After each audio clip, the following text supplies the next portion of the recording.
물론 주님 앞에 나온 모든 한 분 한 분 가운데 하나님께서 은혜 주시고 평강 주시기를 원합니다. 부활의 소망과 기쁨이 여러분에게 다가오는 모든 두려움, 사람에 대한 두려움을 삼켜버리는 그러한 은혜의 역사가 있기를 주님의 이름으로 축원합니다. 경영 컨설턴트로 활동 중인 한근태 씨는 과유불급이란 책에서 우리에게 재미있는 한 이야기를 우리에게 들려주고 있습니다. 어느 날 솔로몬 왕이 전국을 시찰하기 위해서 독수리를 타고 합니다. 근데 가다가 몸의 균형을 잡지 못하고 떨어질 뻔합니다. 그때 수백 마리의 참새가 날아와서 그 위기에서 구해주는 것이지요. 솔로몬 왕은 너무나 감사해서 그 새들에게 이렇게 말합니다. 너에게 한 가지 소원을 말해주면 들어주겠다. 그때 새는 이렇게 말합니다. 솔로몬 왕의 왕관을 주십시오. 우린 그것을 가지기를 원합니다. 솔로몬 왕이 그 얘기를 듣고 이거는 좋은 소원은 아닌 것 같아. 다른 것을 선택할 수 있느냐? 그렇게 말합니다. 하지만 강력하게 우리는 솔로몬 왕의 왕관을 원합니다. 그래서 마지못해 솔로몬은 그 왕관을 새들에게 줍니다. 그 이후 어떻게 됐을까요? 이제까지 눈길을 전혀 주지 않았던 전국의 사냥꾼들이 몰려옵니다.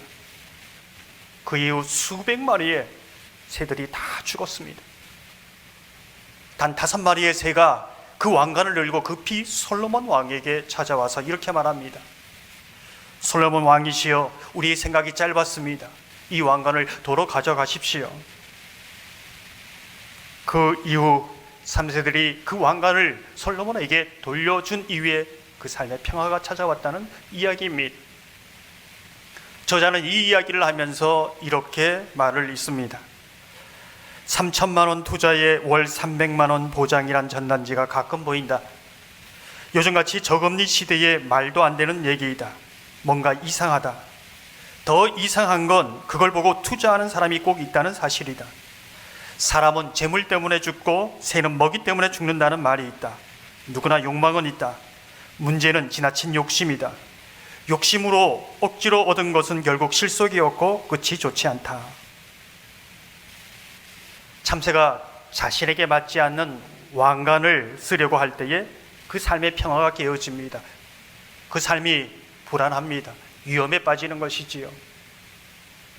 영성가 토머스 머튼은 다음과 같이 말합니다. 우리의 마음은 까마귀와도 같아. 까마귀는 쇠붙이가 둥지에 얼마나 분표한지도 모른 채 번쩍거리기만 하면 무엇이나 다 주워온다. 이야기는 우리에게 질문을 던집니다. 새와 마찬가지로 우리도 욕망이 있습니다. 그 욕망은 무엇입니까? 왕관을 쓰고 누군가의 높은 곳에 높은 마음을 가지려고, 누군가 위에 군림하려는 그러한 마음이 있다는 것이지요. 그 마음이 그 인생을 망칩니다. 패망에 이르게 합니다. 걸림돌이 되는 것이지요. 여러분의 마음은 어떻습니까? 높아져 있습니까? 오늘 본문을 보면 이스라엘 백성들이 가나안 땅에 들어갔을 때 마치 참새가 왕관을 요구하듯 이스라엘 백성들은 눈에 번쩍번쩍 화려한 것을 하나님께 요구하기 시작합니다. 그 중에 하나가 세상에 왕을 요구하는 것이지요. 14절 15절 말씀을 함께 읽어보시겠습니다. 내가 내 하나님 여호와께서 내게 주시는 땅에 이르러 그 땅을 차지하고 거주할 때에 만일 우리도 우리 주위의 모든 민족들 같이 우리 위에 왕을 세워야겠다는 생각이 나거든 반드시 내 하나님 여호와께서 택하신 자를 내 위에 왕으로 세울 것이며 내 위에 왕을 세우려면 내 형제 중에 한 사람을 할 것이요 내 형제 아닌 타국인을 내 위에 세우지 말 것이며. 우린 질문합니다.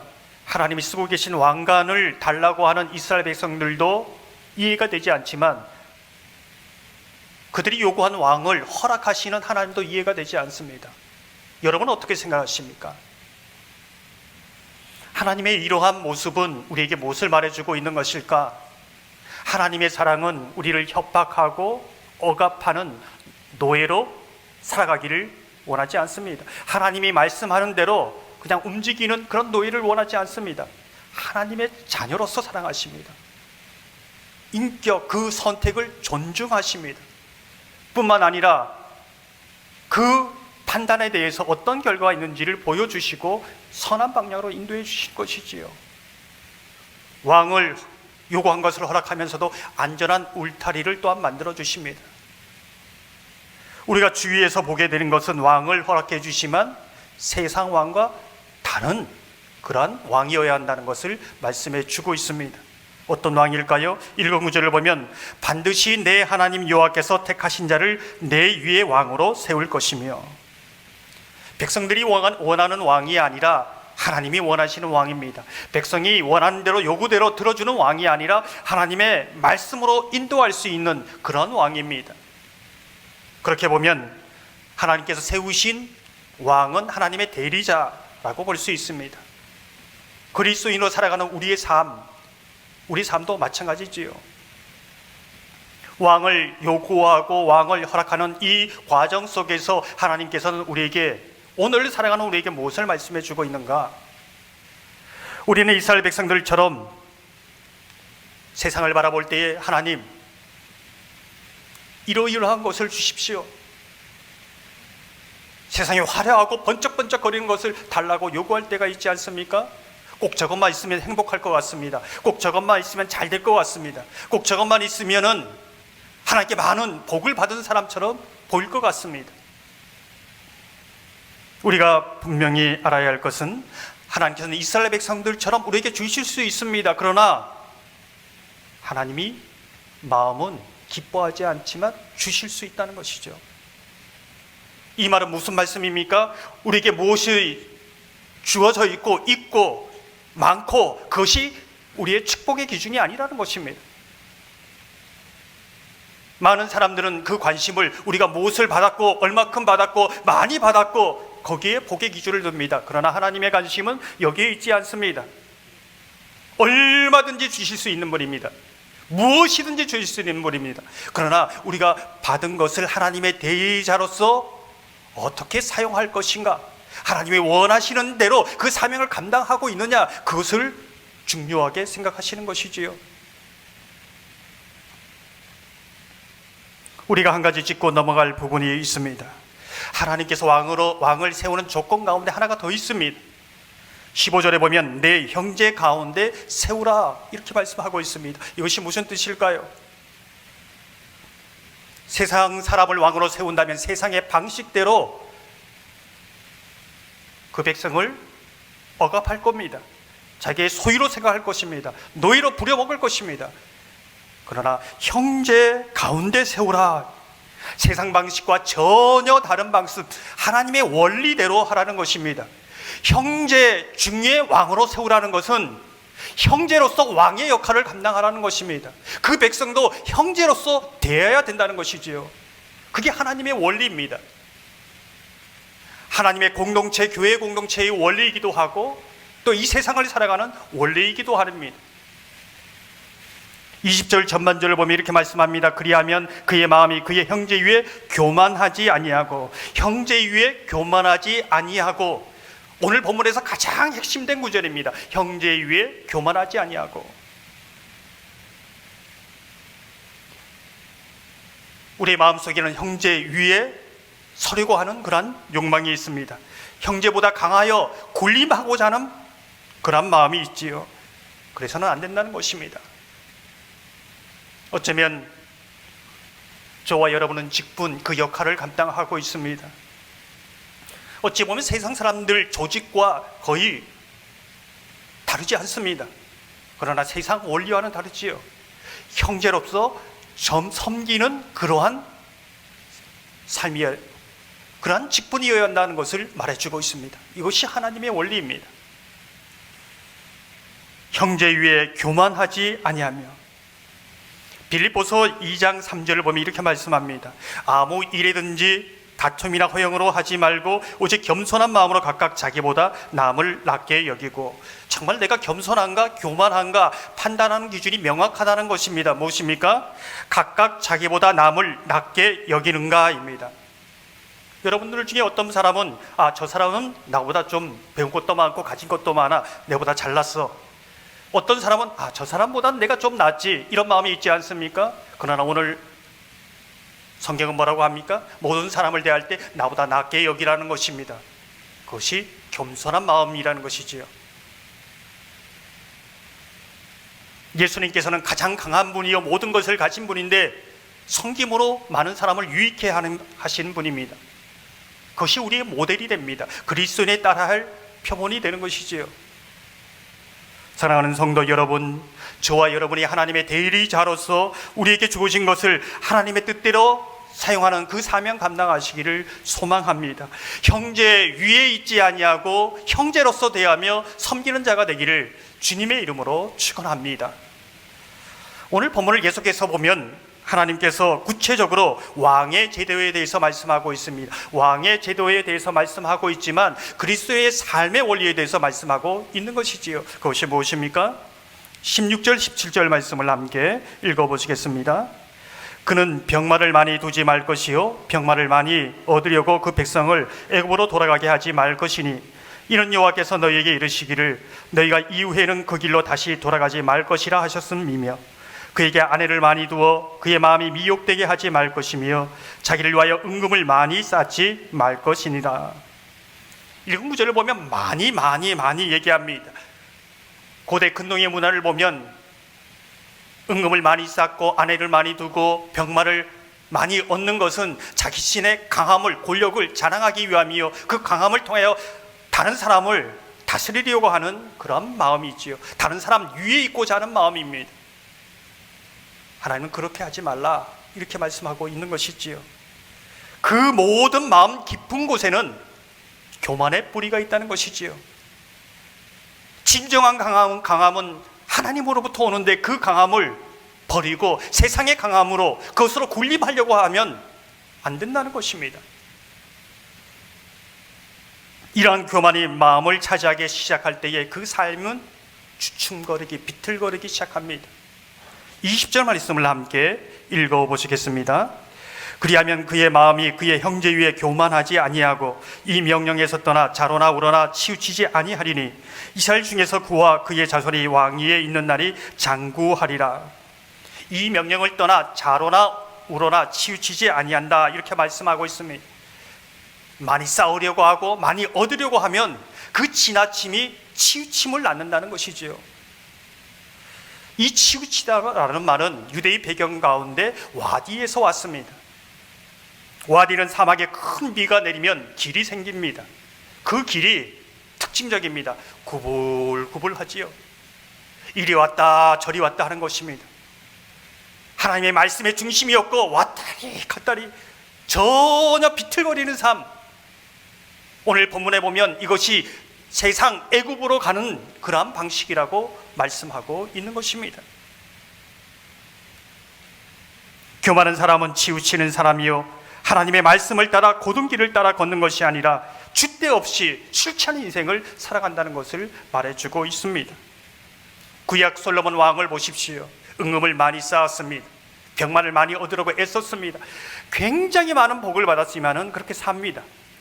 이방 여인들을 많이 그렇게 얻으려고 하였습니다. 그 인생이 어떻게 되었습니까? 망하는 인생이 되었습니다. 남북이 갈라집니다. 그 공동체에 갈등과 분열이 생깁니다. 그 나라만 그럴까요? 그 인생도 그 가정도 그렇습니다. 하지만 다윗의 인생이 어떻습니까? 여호수아의 인생이 어떻습니까? 전장 가운데 특징적인 것은 그 병마의 힘줄을 끊었다고 말씀하고 있습니다. 나는 오직 하나님만을 의지하는 사람이요 하나님을 강함으로 고백하는 사람이다. 이 고백으로 살아갔습니다. 그 인생이 어떻게 되었는지 성경은 분명하게 우리에게 보여주고 있는 것이지요. 잠언 16장 18절 보면 이렇게 말씀합니다. 교만은 패망의 선봉이요 거만한 마음은 넘어짐의 앞잡이이니라. 대초 인간은 에덴 동산, 가장 완벽한 동산, 행복한 동산, 기쁨의 동산에서조차도 하나님이 왕이 아니라 자신이 왕이 되고 싶어 했습니다. 뿌리 깊은 교만이지요. 그러나 예수 그리스도는 철저하게 하나님의 말씀에 복종하는 겸손을 보이셨습니다. 그리고 하나님의 구원을 이루신 것이지요. 우리가 오늘을 어떻게 살아갈 것인가, 어떻게 예수님의 본을 따라 살아갈 수 있는가, 오늘 본문은 이렇게 말씀하고 있습니다. 18절 19절 말씀을 함께 읽어보시겠습니다. 그가 왕위에 오르거든 이 율법서의 등사본을 레위 사람 제사장 앞에 책에 기록하여 평생에 자기 옆에 두고 읽어 그의 하나님 여호와 경외하기를 배우며 이 율법의 모든 말과 이 규례를 지켜 행할 것이라. 왕이 얼마나 일이 많겠습니까? 하나나. 하지만 최우선으로 삼아야 될 것이 그 하나님의 말씀을 적어서 읽고 늘 곁에 두는 것이었습니다. 그거의 최고의 우선되는 업무였지요. 여러분들이 이 세상을 살아가면서 굉장히 바쁘게 살아갈 것입니다. 그러나 무엇을 최우선으로 살아야 겸손하게 그 날이, 그 인생이 복된 인생을 살아갈 수 있는 것인가 보여주고 있는 말씀입니다. 이 말씀을 하면 여러분 속에 이렇게 고백하는, 말하는 분이 있을 것입니다. 그렇지, 말씀 잘 보란 이야기지. 그래, 기도 열심히 하라는 이야기야. 예수 잘 믿으란 얘기지. 이 얘기를 누가 한지 압니까? 이스라엘 백성들이 이 얘기를 했습니다. 그런데 지금 이 신명기를 기록하고 있는 상황은 어떤 상황이냐? 바벨론 포로에서 하루하루 비참하게 고통 가운데 살아가면서 고백하는 것이지요. 그 삶의 고통 속에서 고백하는 게 뭡니까? 그렇지, 말씀밖에 없었어. 이 말씀이 진리야. 기도밖에 없지, 예수밖에 없어. 이 고백을 눈물을 흘리면서 적으면서 이 신명기를 적고 있다는 겁니다. 탕자가 아버지의 말씀 그 자리를 떠났을 때에 안식이 없었습니다. 요나가 사명의 자리를 떠났을 때에 풍랑을 만나고 회개하고서야 그 풍랑에서 건짐을 받습니다. 아담이 하나님의 말씀을 버렸을 때에 하나님은 그에게 묻습니다. 내가 어디 있느냐? 정말 너가 있어야 할 자리가 어디냐를 묻고 있는 것이지요. 내가 기도의 자리, 말씀을 듣는 자리를 지킨다는 것은 무슨 뜻일까요? 내가 정말 하나님의 사람입니다. 내가 하나님을 의지합니다. 하나님께 복종하는 사람입니다. 하나님이 나의 왕이십니다. 이 고백으로 살아가는 겁니다. 주목해야 할 단어가 평생입니다.